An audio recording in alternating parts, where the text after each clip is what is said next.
সকল প্রিয় ছাত্রছাত্রীকে নতুন একটি ভিডিওতে স্বাগত। আজকে আমরা দশম শ্রেণীর ভৌত বিজ্ঞানের চতুর্থ অধ্যায় অর্থাৎ তাপের ঘটনা সমূহ থেকে একটি প্রশ্ন জেনে নেব। প্রশ্নটা কি, কঠিন পদার্থের ক্ষেত্র প্রসারণ গুণাঙ্ক কাকে বলে, এর গাণিতিক রূপটি কি? তাহলে প্রথমে জেনে নিই ক্ষেত্র প্রসারণ গুণাঙ্ক কাকে বলে।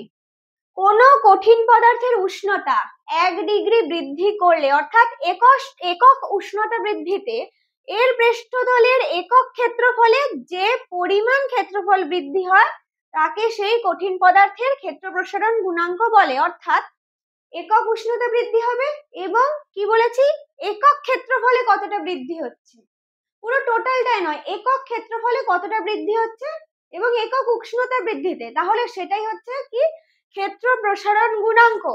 এইবার দেখা যাক, প্রথমে আমি ধরে নিচ্ছি প্রাথমিক উষ্ণতা ছিল কি θ1। প্রাথমিক উষ্ণতা θ1 ছিল, তারপর উষ্ণতা বেড়ে হলো কত, θ2। এটাকে কি ধরবো, অন্তিম উষ্ণতা, অর্থাৎ এই জায়গায় গিয়ে উষ্ণতাটা থামছে।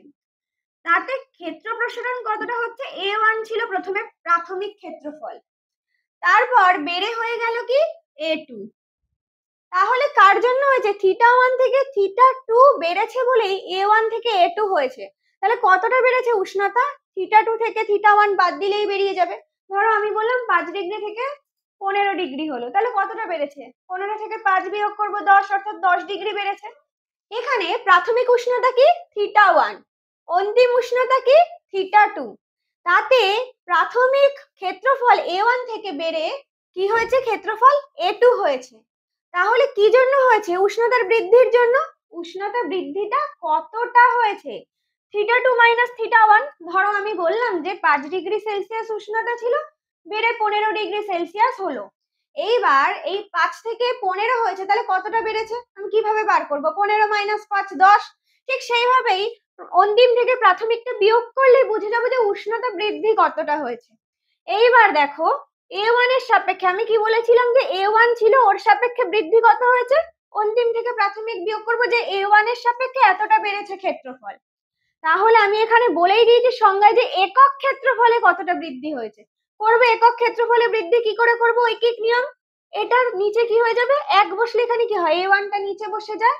তাহলে কতটা বৃদ্ধি, একক ক্ষেত্রফলের সাপেক্ষে বৃদ্ধি হচ্ছে A2 minus A1 by A1।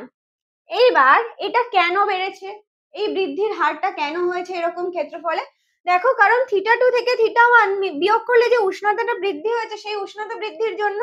তাহলে এই বৃদ্ধিতে ক্ষেত্র প্রসারণ কতটা হচ্ছে, এতটা আমরা বার করেছিলাম।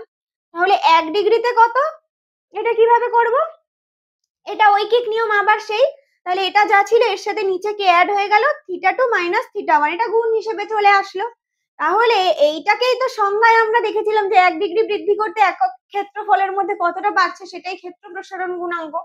তাহলে এটাই হচ্ছে ক্ষেত্র প্রসারণ গুণাঙ্কের গাণিতিক রূপ। এইবার আমরা ক্ষেত্র প্রসারণ গুণাঙ্ককে কি দিয়ে ডিনোট করব, বিটা দিয়ে ডিনোট করব। তাহলে beta is equal to A2 minus A1 by A1 into θ2 minus θ1। তার মানে কতটা হলো সেটা বোঝা গেল। এটা হলো আয়তন বৃদ্ধির হার একক ক্ষেত্রফলের, এই ক্ষেত্রফল বৃদ্ধির হার একক ক্ষেত্রফলের জন্য, আর এটা হচ্ছে উষ্ণতা বৃদ্ধির হার একক ক্ষেত্রফলের জন্য। এইবার এইটা গেল বিটা, অর্থাৎ গাণিতিক রূপটা আমরা পেয়ে গেলাম। এবার এটা থেকে প্রশ্ন আছে যে এর মাত্রা বা একক কি হতে পারে, অঙ্কে যখন বলবে যে প্রসারণ গুণাঙ্ক, ক্ষেত্র প্রসারণ গুণাঙ্ক কত, আমি কি একক লিখবো, মানটার সাথে তো একটা একক লিখতে হয়। এবার ভালো করে দেখা যায় ক্ষেত্রফল কি দিয়ে লেখো, ধরো SI এককেই করছি আমি, এটা মিটার স্কোয়ার হয়, এটাও কি হবে মিটার স্কোয়ার, কারণ এটাও ক্ষেত্রফল। এইখানে থাকে কে, ডিগ্রি সেলসিয়াস হোক বা ডিগ্রি ফারেনহাইট হোক বা কেলভিন হোক, আমি এসআইতে যেহেতু কেলভিন ধরেই করি।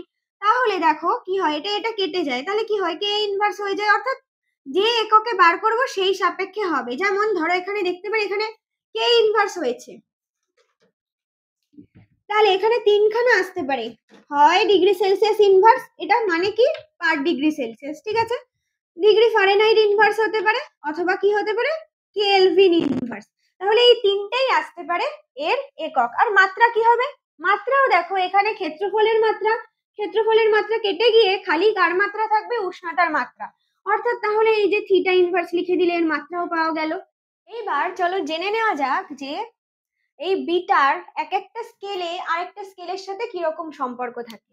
যেমন আমরা জানি কি 1 ডিগ্রি ফারেনহাইট উষ্ণতা বৃদ্ধির জন্য কত সেলসিয়াসে বৃদ্ধি হয়? 5/9 ডিগ্রি সেলসিয়াস। তাহলে এর 1 ডিগ্রি বৃদ্ধি, এর 5/9 ডিগ্রি বৃদ্ধি। তাহলে এর সম্পর্কটা কি দাঁড়ায়? বিটা ফারেনহাইট স্কেলে যা মান হয় আর সেলসিয়াস স্কেলে কি হয়? তার 5/9 গুণ মান হয় সেলসিয়াস স্কেলে। তাই এটাকে বিটা সি আর বিটা এফ দিয়ে লিখলাম। এবার আমরা কি জানি 1 ডিগ্রি সেলসিয়াস বৃদ্ধি আর 1 কেলভিন বৃদ্ধি সেম হয়। তাহলে এর রিলেশনটা কিরকম দাঁড়াবে? দেখো, beta C equal to beta K, অর্থাৎ কেলভিন স্কেলে ক্ষেত্র প্রসারণ আর সেলসিয়াস স্কেলে ক্ষেত্র প্রসারণ কি হয়? সেম। আজকের টপিকটা এই পর্যন্তই। তোমাদের যদি কোনো সমস্যা থেকে থাকে তাহলে অবশ্যই সেটা কমেন্টের মাধ্যমে জানাবে। পরবর্তী ভিডিওতে তার সলিউশন নিয়ে আসবো। এইরকম আরো শিক্ষামূলক ভিডিও পেতে অবশ্যই আমাদের ইউটিউব চ্যানেল এডুইন্সকে সাবস্ক্রাইব করবে। এছাড়াও আমাদের ফেসবুক পেজ এডুইন্সকে লাইক, কমেন্ট, শেয়ার করতে ভুলো না। ধন্যবাদ। Edwins Learn, Grow, Succeed.